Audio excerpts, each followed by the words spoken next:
नमस्कार, सत श्री अकाल, गुड मॉर्निंग। एक टॉपिक हमारा कंप्लीट हो चुका है, राजस्थान का परिचय। अगर आपने साथ साथ में पढ़ोगे बहुत थोड़ा मैटर मिलेगा आपको। कैसे? मतलब इतना कि आप 1 घंटे में याद कर सको, वो थोड़ा।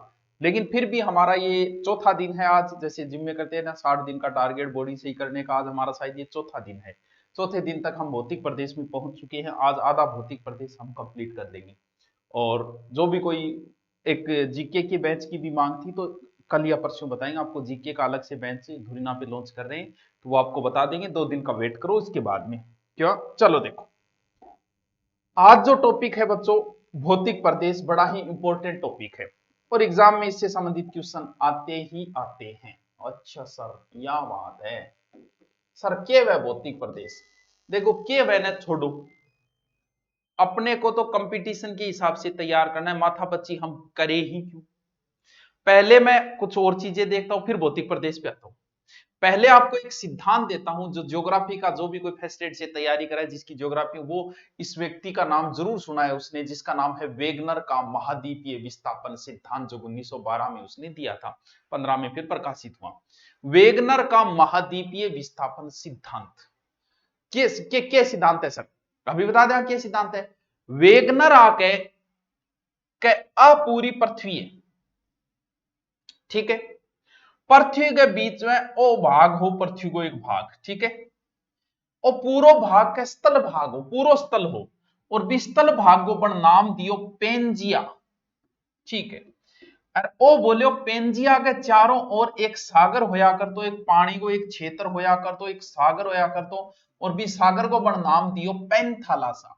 क्या पेंजिया के चारों ओर एक सागर था जिसका नाम था पेंथालासा सागर। अब उसके बारिश वारिश हुई होगी, वो पानी उठे हो गयो, और बीच में जाके पानी भेड़ो हो गयो होगो, और एक अलग से सागर बन गया होगा। उसने उसका नाम दिया था टेथिस सागर। बात ने समझा गए थे, रग पकड़ी गए थे। क्या पेंजिया था, पेंजिया पृथ्वी का भाग था, चारों ओर एक सागर था। कार्बोनिफेरस युग में इसमें विभाजन शुरू हुआ। विभाजन का मानना है, ये मान लो कि ये पानी इसके अंदर घुसना शुरू हुआ ऐसे, and up and up and up and up and up. ये भाग इधर हो गया, ये भाग इधर हो गया। जैसे आप महाद्वीप के अंदर, जैसे आप विश्व का मैप देखोगे ना, तो ऐसे आपको जो मैप दिखाई देगा ना, ऐसे ऐसे यहां निकला वहां, इधर अफ्रीका महाद्वीप, बीच में ये पानी देखो ऐसे करके, इधर यूरोप, ये पानी, ये ऐसा आकृति वाला। जब इनको पानी हटा के इनको मिलाया जाए ना, तो वापस मिल जाएगा ये। इसका मतलब वेगनर भाई साहब ने बात, बड़ी गहन बात की, बड़ी सोचनीय बात की। और फिर थोड़ा सा विभाजन ऐसे हुआ, जैसे इधर ऊपर उत्तरी अमेरिका हो गया, यूरोप हो गया, और आधा एशिया हो गया, नीचे दक्षिणी अमेरिका हो गया, अफ्रीका हो गया, ऑस्ट्रेलिया हो गया। ऊपरी भाग को उसने नाम दिया अंगारा लैंड, अंगारा सिंह, अंगारा लैंड, और दक्षिणी का नाम दिया उसने गोंडवाना लैंड। अब आप आराम से बता सकते हो कि जो नीचे है वो गोंडवाना, ए ऊपर है, ए पहले आता है, ऊपर वाला भाग अंगारा लैंड नीचे। जैसे आपसे पूछे उत्तरी अमेरिका, तो आप कह दोगे अंगारा लैंड का भाग है, और दक्षिणी अमेरिका आप कहोगे गोंडवाना लैंड का, और अफ्रीका आप कहोगे गोंडवाना लैंड का। क्यों? अफ्रीका नीचे है। अब हमें मतलब इनसे कहां है भाई, हमें तो राजस्थान से मतलब है।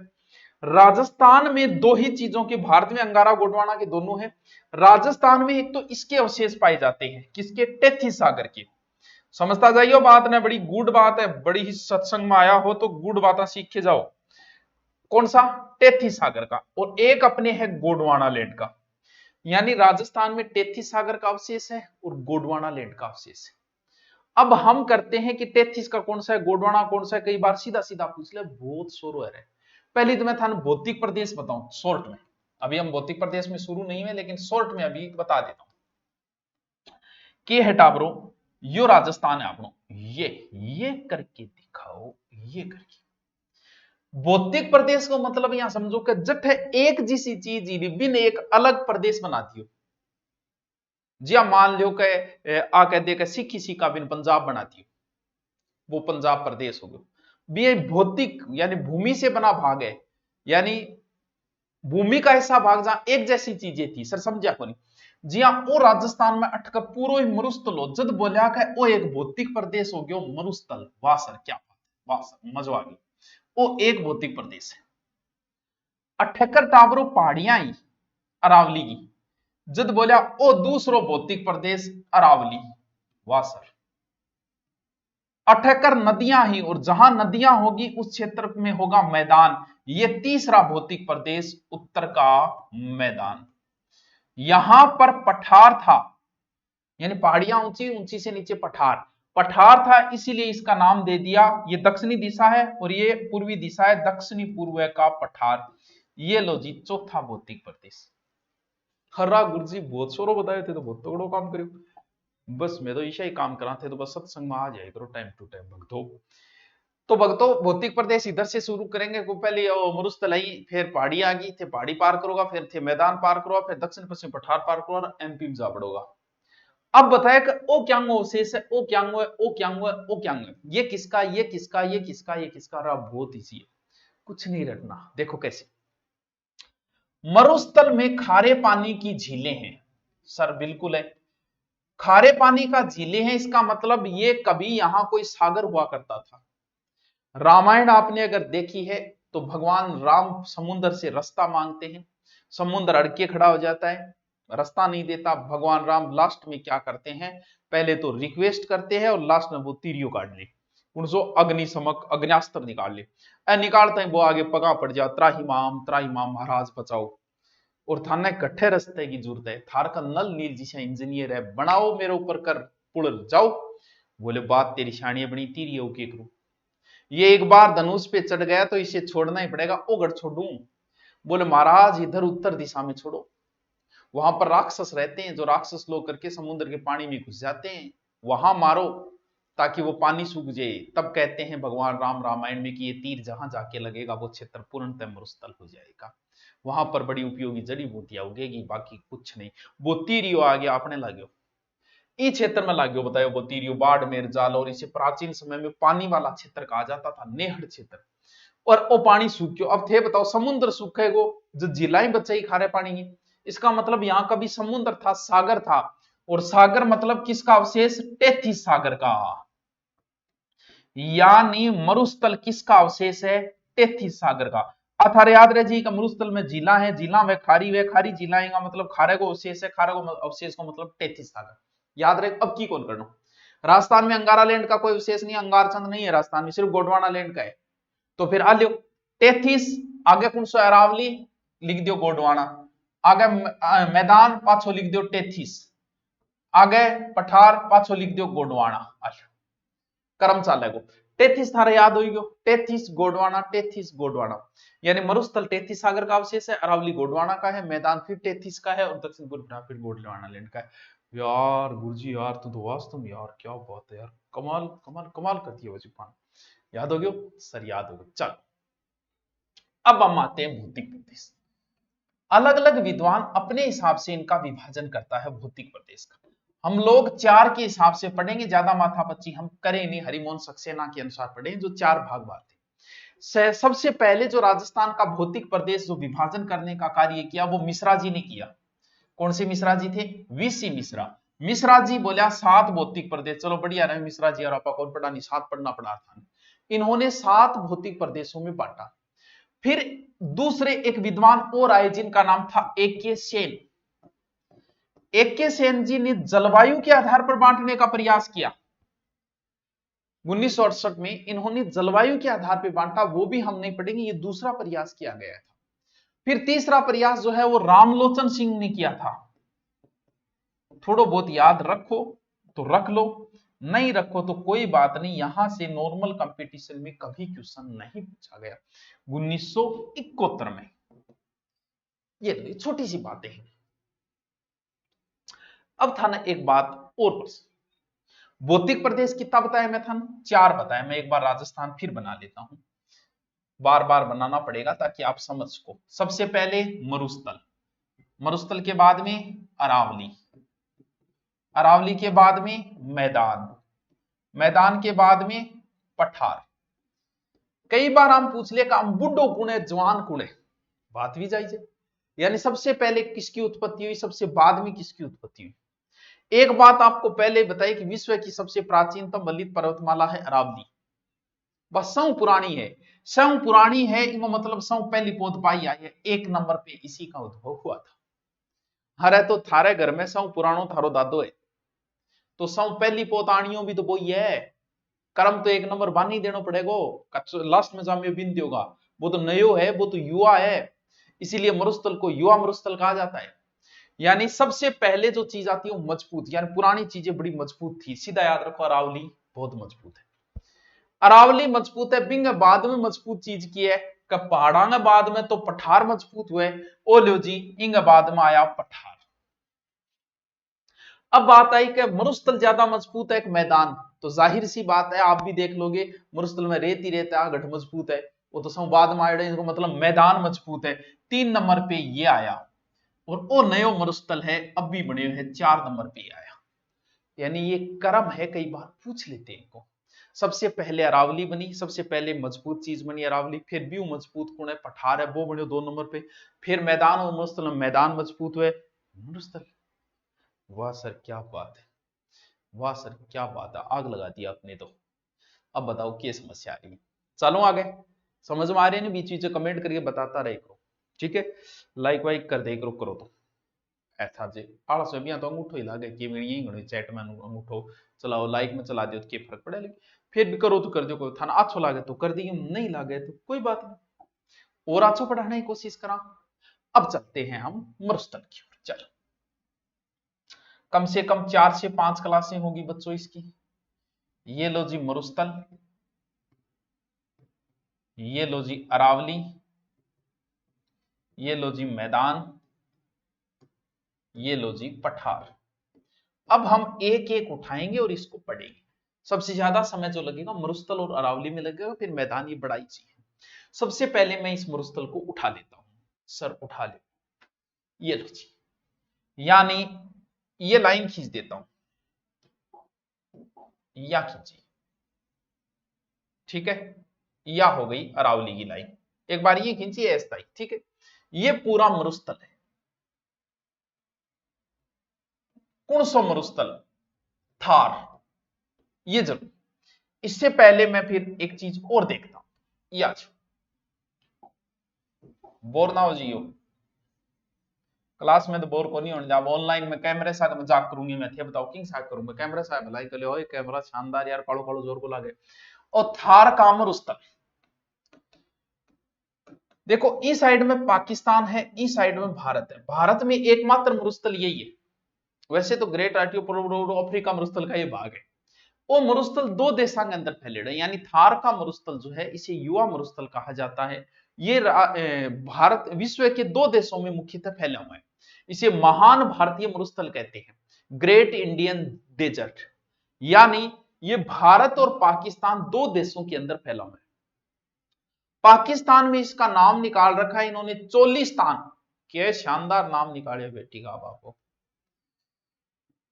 इनको शर्म वाली बात को नहीं, क्योंकि आपा भी ये गाना काट दिया, इसके पीछे क्या है उसके पीछे क्या है, तो ए नाम ही तो काट दिया बेचारा। यानी पाकिस्तान में के चोलिस्तान, क्या ने, थारगे मरुस्थल ने।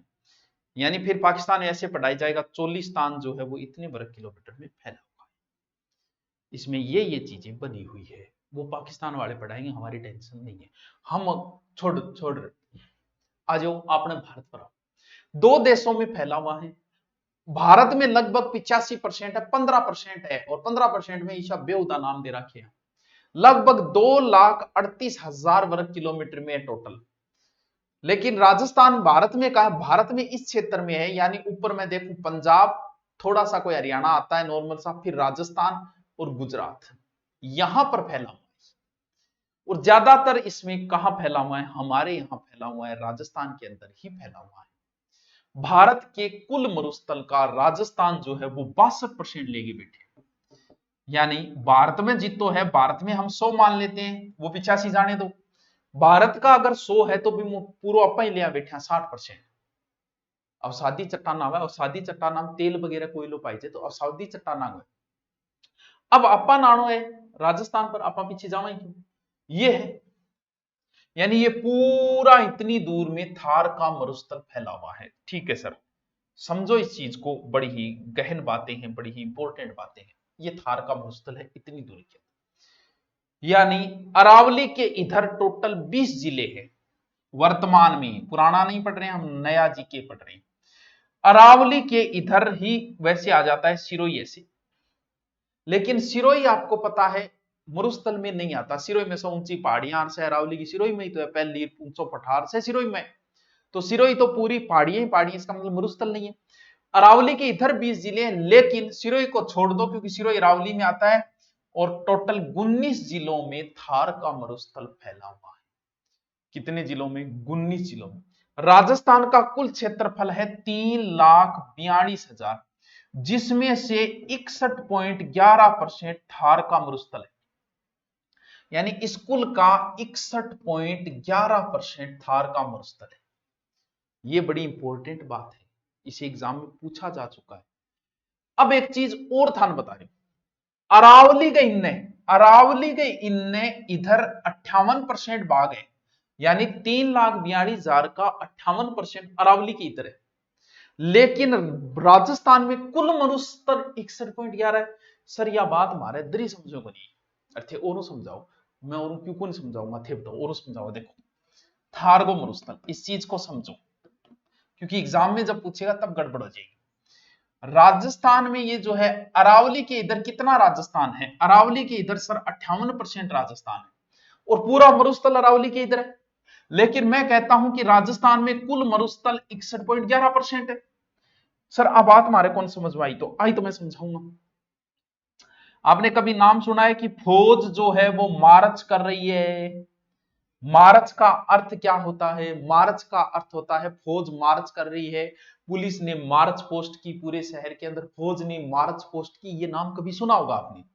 मार्च का अर्थ होता है आगे बढ़ना, क्योंकि मार्च में चेत को महीनों लागे, चेत मिनक चेत जमानो चेतन रो आयो, यानी नई साल लगती है। नई साल का मतलब आप आगे बढ़ो, मार्च का मतलब ही आगे बढ़ना है। तो फिर रेगिस्तान का मार्च, यानी रेगिस्तान को आगे बढ़ना, रेगिस्तान को मार्च। जी हां, मान लो कि वो एक टिब्बो है, ठीक है, इनने बना रखी थे रोड, और जी आंधी चलेगी और टिब्बो आ जाएगा रोड के ऊपर, यानी यहां पहले तिब्बत नहीं था, लेकिन आंधी चलने से ये टिल्ला यहां आ गया। तो बताओ टिल्ले को विस्तार हो को नहीं है? बोल बिल्कुल हो। यानी रेगिस्तान को आगे बढ़नो, रेगिस्तान को मार्च कहला। जी हाँ, एक दारू पीना रो, 5 जना ने दारू पिला रहे, तो वो आपको विस्तार करें, बोले दारू का मार्च। 5 लोगों ने वो दारू पिला रहे, ठीक है। अब दारू पिला रहे, वो जो आदमी है बिंगो नाम है नाचना,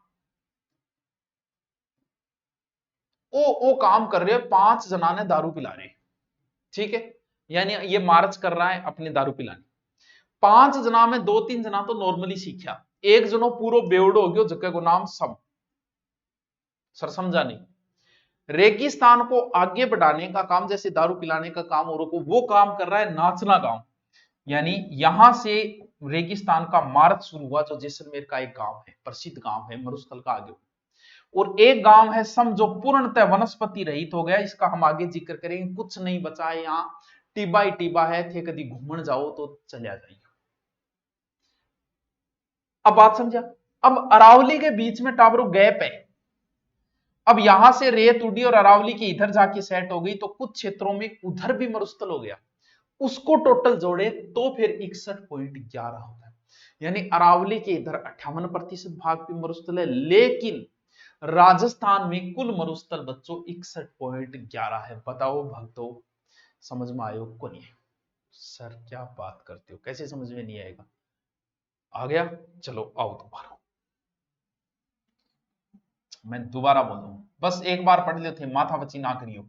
यो लो मरुस्थल, अरावली के इधर 58.11% भाग, राजस्थान में कुल मरुस्थल 0.11%। मरुस्थल का मार्च, मरुस्थल का आगे बढ़ना, जिसके लिए नाचना जाना जाता है, संपूर्णतः वनस्पति रहित काम है। दो नाम, एक तो रुक्ष क्षेत्र, सर ये क्या है? एक गुर्जरात्रा क्षेत्र, गुर्जरात्रा क्षेत्र, ये दो नाम है। इस मरुस्थल को ईश्वरी प्रसाद ने रुक्ष क्षेत्र नाम दिया, ईश्वरी प्रसाद ने। और चीनी यात्री ह्वेनसांग चीन चांग चोंग टिंग टोंग टोंग बोई, चीनी यात्री था, हर्षवर्धन के समय भारत आया था, इसने मरुस्थल के लिए गुजरातरा क्षेत्र का प्रयोग किया। ये मरुस्थल है जिसे युवा मरुस्थल कहते हैं, भारत का महान मरुस्थल कहते हैं, ग्रेट इंडियन डेजर्ट कहते हैं। अरावली की इधर 58 है, कुल 61.11 है। इसी मरुस्थल को हमारे ईश्वरी प्रसाद ने रुक्स क्षेत्र कहा, और इसी मरुस्थल को चीनी यात्री ह्वेनसांग ने क्या कहा, गुजराता यात्रियों का राजकुमार ने क्या कहा, इसे गुजराता प्रदेश। बताओ के कौन समझ में आया? सर क्या बात करते हो, सब समझ में आ गया। चलो तो फिर आगे हाउ हवेली पर दोबारा सीखते हैं इसको, बड़ा इजी है यार, क्या बात करते हो, वाह सर क्या बात। अब आओ, टावरों, कोई चीज अगर बड़ी है तो बिन टुकड़ा में बांटो।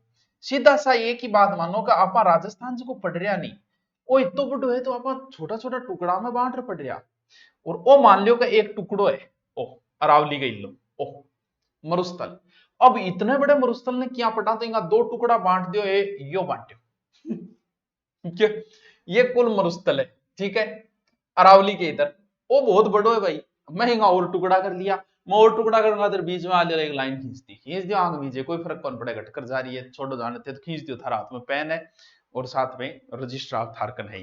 वो रजिस्टर में जब भी बनाओ तो कोई जरूरी कोई नहीं अपना मैं बना, अपने कौन सा सुमठनी मेल टाबरा अपन अपन पढ़ना है, को जा लिख खींच रहे तो लिख, ठीक है, कोई नोट्स मांगे को लीजिए, अपन पढ़ना है थे तो यहाँ बना ले करो बस, जरूरी थोड़ी है थे बिया बनाओ आले ओ खींचो इमो एक लाइन और खींच दियो। अब किए अपा पूरे मरुस्थल ने दो भागा में बांट लिया ताकि आपने पढ़ने में आसानी हो जाए, वो पहलो भाग है वो दूसरो भाग। अब नाम भाग ही बांट लिया है बेटी, अब आपको नाम तो दियो। तो आप बताओ बारिश वर्षा ज्यादा यहां होती है या यहां, यानी वर्षा ऐसे चलती है राजस्थान में, इधर से वर्षा आएगी, वर्षा पूजा जो भी है वो इधर से आएगी, ये ऐसे, ठीक है। इधर ज्यादा होगी, ज्यादा ज्यादा, कम होती जाए, कम कम कम कम कम, कहानी खत्म। यानी यहां वर्षा ज्यादा होगी, यहां कम होगी, यहां फिर ज्यादा होगी, यहां और ज्यादा होगी। यानी जिस क्षेत्र में वर्षा नहीं होती वहां एकदम शुष्कता रहती है, इसलिए मैं इसका नाम दे देता हूं शुष्क मरुस्थल प्रदेश, शुष्क मरुस्थल प्रदेश, ठीक है सर, बहुत बढ़िया काम करे थे। अठे थोड़ी बहुत वह जब मैं थोड़ी बहुत कर दिया, यानी अर्ध शुष्क मरुस्थल, वाह सर क्या बात।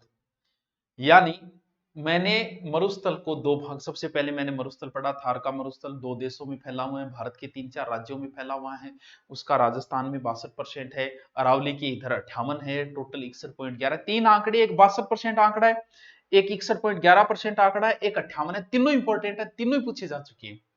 फिर मैंने इस मरुस्थल की एक लाइन और खींच दी, और लाइन खींच के मैंने इस मरुस्थल को दो भागों में बांट दिया।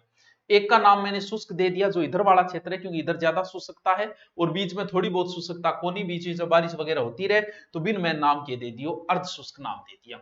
आपको लैंग्वेज मेरी समझ में आ रही होगी, क्यों आधी हिंदी बोलूं आधी मारवाड़ी बोलूं, क्योंकि मारवाड़ी में छोड़ कौन सकूं, और हिंदी मन बोलनी पड़े क्योंकि राजस्थान लेवल का बच्चा पढ़े।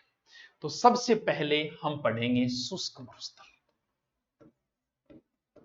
शुष्क मरुस्थल, यानी आ लाइन तो बाय अरावली आरी क्रॉसिंग, इमो आधन देखो यहाँ से ले लो, अनूपगढ़ आ जाओ, आधो बीकानेर, थोड़ा चूरू भी ले लो, थोड़ा चूरू को पश्चिमी हिस्सा आ जाओ, थोड़ा नागौर को इल्लो आ जाओ, फिर जोधपुर ग्रामीण को इल्लो, फलोदी आओगो, फिर बालोतरा आओगो, फिर बाड़मेर को आधो क्षेत्र आओगो, ए जिला होगा। कोई लड़ने की जरूरत नहीं है यार कि मरुस्थल के 19 जिलों के नाम बताओ, अरे कहाँ यार, एग्जामिनर जब पूछेगा तो पता है कौन सा नहीं आता, सीधा सा बात, अरावली का इल्ला जिला है, यानी कि रटना पड़ेगा, कोई जरूरत नहीं रटने की, अरावली का इल्ला जिला है, सीधी सी बात है, एक सिरोही को छोड़ के, सह नाम था ध्यान में, इनने कौन सा है, अभी यही हो गया, गंगानगर है, चूरू है, बीकानेर है, नोगढ़ बीकानेर फलोदी, इन फेर आप दो फेर बांट लिया अपन, जिसमें जैसलमेर फलोदी बीकानेर जोधपुर ग्रामीण बाड़मेर बालोतरा ये क्षेत्र आएगा। इसे मेन जो मरुस्थल है ना वो वही है जो एकदम मरुस्थल है, रेत ही रेत, इसीलिए ग्रेट मरुस्थल वो ये जिसे हम महान मरुस्थल की जो संज्ञा देते हैं ना, वो वही क्षेत्र यही है। इनमें कुछ स्थान है, एक तो स्थान है सम, जिसका मैंने अभी जिक्र किया था, सम, सह से सम, सह से एकदम साफ, नहीं याद रहती है, याद कर एकदम साफ है, सुपड़ो ही साफ है, कीमी को नहीं है, रेत के टीले ही टीले हैं यहां, बारिश तो वही को नहीं ने वैसे टिब्बा टिब्बा बचा, लेकिन हम लोग क्रिटिकल हैं, इधर इनकम के सोर्स नहीं, तो हमने क्या किया, एक ऐसा वहां पर सफारी, डेजर्ट सफारी बनाई। जब लोगों के पास पैसा होता है तो वो जाते हैं सऊदिया के मरुस्थल देखने, टिब्बा ही बटे टिब्बा ही अठे, लेकिन कम पैसे हैं तो हम जाएंगे सम के अंदर, टिब्बा ही अठे। तो बे टिब्बा देखने खातर अठापा डेजर्ट सफारी बना दी, तो लोग जा है घूम गए फिर के आओगा अठे, जीप में चढ़ेगा वो, जीप में चढ़ाए था नंगा सुंगा कुदाओगे और घुमाओगे, फिर राजी हो जाओगे, न्याल हो गया टिब्बा देख लिया। ए बा लोगा खातर जका टिब्बा देखेड़ा को नहीं, आपा तो टिब्बा में जामेड़ा, टिब्बा में मर जाऊंगा, आपा के देखने जा। लेकिन मैं भी देखने उठी हूं क्योंकि डेजर्ट सफारी है गठे सम के अंदर, ठीक है। ये न्यूनतम वर्षा वाला स्थान है सम। इंगमा एक बड़ी इंपॉर्टेंट चीज है अठे, लाठी, रेरू, डांग, नाम सुनेटा ये थारा है। और भी कई लाठी का प्राय बात है, रेरू हो गयो, डांग हो गयो, लठ हो गयो, और के कामड़ी, गेडियो, बहुत नाम है लाठी का। आ है एक लाठी, देखो लाठी सी बनाई मैं, और इनको नाम दे दियो मैं लाठी सीरीज। अब थाना अगलो पूछा है वो डांग सीरीज का है, तो ध्यान रखियो, और राजस्थान में डांग नाके लाठी नाके दोनों चीज, लाठी डांग आप राजस्थान आ रख रखिए। और डांग है टावरो इन्ने, डांग तो इन्ने, लाठी आपने कने जैसलमेर रखा हो के टावरो इनने पानी की बहुत बड़ी समस्या है जैसलमेर साइड। और काजरी का वैज्ञानिक आया CAZRI, very very important, 1959, very very 1952 में से 59 में स्थापना है, बहुत इंपॉर्टेंट है काजरी, इतनी बार पूछी गई। मैं आपको आधी रात को भी फोन करूं और कहूं कि बच्चे, मेरे बच्चे काजरी के बारे में बता, आप कहोगे सर सबसे पहले इसकी फुल फॉर्म है central arid zone research institute. लोगों ने इसे रट लिया, बोल काजरी काजरी काजरी, काजरी राफरी दोनों ही राजस्थान में, जोधपुर में, सॉरी ये काजरी सस्ता जोधपुर में, इसका ध्यान रखना। Central arid zone research institute, paper बनाने वाले को पता चल गया कि लोगों ने तो काजरी की फुल फॉर्म रट ली, बोले एक काम करो तो इसका हिंदी में नाम दे दो। तो उसने पूछ लिया केंद्रीय शुष्क अनुसंधान केंद्र कहां है, केंद्रीय शुष्क क्षेत्र अनुसंधान केंद्र। बोले रहा भाई आगट है, तो भाई काजरी को हिंदी नाम हुआ केंद्रीय शुष्क अनुसंधान केंद्र। जब काजरी पूरा रट लियो तो आगलो आप ही पूछ लियो, बोल रहा है अब बता दो एरिड फोर्स रिसर्च इंस्टीट्यूट, ये दोनों ही मेरे बच्चे जोधपुर के अंदर, रट्टा लगा लेना इसको, बड़ी इंपॉर्टेंट है काजरी। काजरी का बोरिया बहुत फेमस है, बहुत बड़ा बड़ा बोरिया, कमरे जितना बड़ा बोरिया है, भी खातर आदमी के पहले यहाँ बेच के लो गाड़ी माँ बढ़ गई, फिर खा गए, फिर बाहर आ जाइए, गाड़ी में भर के लेना पड़े, थोड़ा सा ज्यादा होगी फेंकना है मामला में, मेरी भी स्पीड बहुत अच्छी है, मैं भी कई घंटे टक्कर देने लग जाऊंगा। तो काजरी को याद कर लेना, सेंट्रल एरिड रिसर्च इंस्टीट्यूट। एक लंबी सी एक पट्टी खोजी और बट पानी निकलो मिठो, बोले और भाई निहाल हो गया, ई मरुस्थल में मिठो पानी। बोले यार इतना मिठो पानी कटवा है, बोले उठकर कोई नदी बहती, बोले तो फिर नदी कौन सी बहस के, बोले सरस्वती बहस के, बोले ये किसका अवशेष है, सरस्वती का। इंगे नजदीक एक गांव है, वो बनायो नलकूप, वो मांडियो गड़ो। अठे गांव है जगह को नाम है चांदन गांव। इन चांदन गांव में एक नलकूप खोजो और भयंकर पानी निकले, घंटा में 1.5 लाख लीटर मिठो पानी, भाई जी निहाल हो गया। बोले भाई जी वो तो थार को घड़ो है, जो थार की वैष्णो देवी था ही आपने तनोटवा था, और वो है थार का घड़ा। कहा चांदन नलकूप कहां है, यही लाठी सीरीज के नजदीक एक गांव है। पानी ऊपर भूमि है, नीचे पानी है, यानी भूमि के नीचे पानी है, यानी भूगर्भिक जल पट्टी। कहां, लाठी सीरीज, भूगर्भिक जल पट्टी, सरस्वती का अवशेष है। अब इतो मीठो पानी इंग उग्यो घास, ओहो ओहो ओहो ओहो, घासा का नाम है दामन, करड़ी, तरडगम, सेवण। कई बार एग्जाम में पूछ ले दामन, करड़ी, तरडगम, सेवण क्या है, कुश्ती के प्रकार, लड़ाई के प्रकार, गाड़ियों के प्रकार या घास के प्रकार। धामन, करड़ी, तरडगम, सेवण, धामन, करड़ी, तरडगम, सेवण, घास है टावर, धामन छोरिया नाम को नहीं है, धामन, करड़ी, तरडगम, सेवण। अपनो राज्य पक्षी है गोडावण, गोडावण आगे अंडो देखो सेवण घास, सेवण घास बहुत मिठो घास होता थे, भी कभी जाओ भटका भर लिए तो सेवण घास बहुत मिठो है। और राज्य पक्षी गोडावण भी मंडो दे, यानी गोडावण के टावरा को प्रजनन हुए सेवण घास में, इसलिए सेवण घास को गोडावण की प्रजनन स्थली कहा जाता है। कटे सेवण घास ने बोले लिलोन, और लिलन आपने तेजा जी घोड़ी को नाम आ लिया जी, याद रहे जी आपको। अब एक चीज और समझो, ओ मरुस्थल में अलग काट लियो, पूरा मरुस्थल काट लियो, ठीक है। ओ मरुस्थल ने फिर 2 भागा में काट लियो, इनको नाम शुष्क है इनको नाम अर्धशुष्क है। अर्धशुष्क को मैंने छोड़ दिया। शुष्क मरुस्थल में सब जगह बच्चों रेत को नहीं है, कई जगह टिब्बा रहित है। जी हाँ, थे जाओगा जोधपुर में, और मेहरानगढ़ दुर्ग जो है वो एक पहाड़ी पर बने हुए, इसका मतलब पहाड़ियां भी है। जैसलमेर दुर्ग भी पहाड़ी पर बने हुए थे, होगा इतना बड़ा मरुस्थल में देखो पहाड़ियां भी, इसका मतलब इस मरुस्थल में कुछ ऐसे स्थान है जो बालू का मुक्त प्रदेश कहा गया उसे, जहां रेत नहीं है। यानी पूरा मरुस्थल है, फिर भी कई जगह पहाड़ियां हैं, जिसमें जैसलमेर, फलोदी, बालोतरा, बाड़मेर का कुछ क्षेत्र आता है, छप्पन की पहाड़ियां वगैरह थी ना वो। इसका सर्वाधिक विस्तार जैसलमेर में, यहां कुछ चट्टानें पाई जाती हैं जो टर्सरी और प्लिस्टोसीन काल में बनी थी। क्या याद नाम रख, टर्सियरी प्लिस्टोसीन। नोट्स डाल दिए जाएंगे टेलीग्राम पे, कल मैंने डाला था, उसका अभ्यास करो और उसका प्रिंट निकाल के अभ्यास करो बार बार, भाई साहब निहाल हो जाओगा। ज्योग्राफी, क्योंकि सब सर्वाधिक प्रश्न ज्योग्राफी के आते हैं कंपटीशन में। एक बार मुझसे पढ़ लो, जिंदगी में कभी मत पढ़ना चाहिए किसी से, कहीं जरूरत नहीं है। अब 10 में से 8 क्वेश्चन करके आओगे, बाकी आपके अभ्यास पे। आज चट्टान किए हुए जीवाश्म पाई जाएगा, जीवाश्म समझोगे?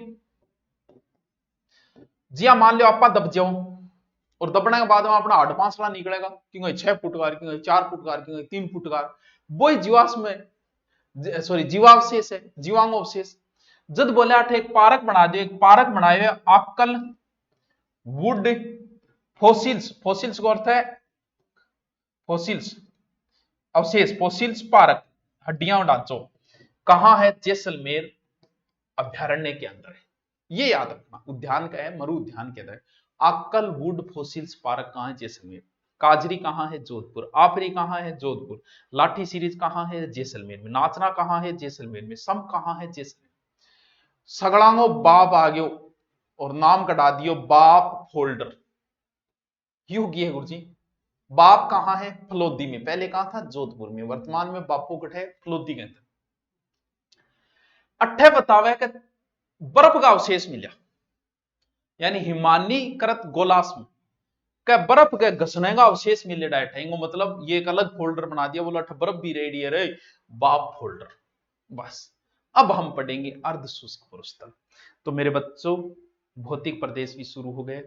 ये पीडीएफ भी आपके गुरु नोट्स पे भी डाल दी जाएगी, आप कहोगे टेलीग्राम पे डाल दी जाएगी। साथ साथ में लिख लो, टेलीग्राम पे 8 बजे पब्लिश होती है, डाल दी जाए, नहीं डाल दी जाए तो नीचे कमेंट कर देना ताकि याद आ जाए, बाकी डाल दी जाएगी। Okay, thank you.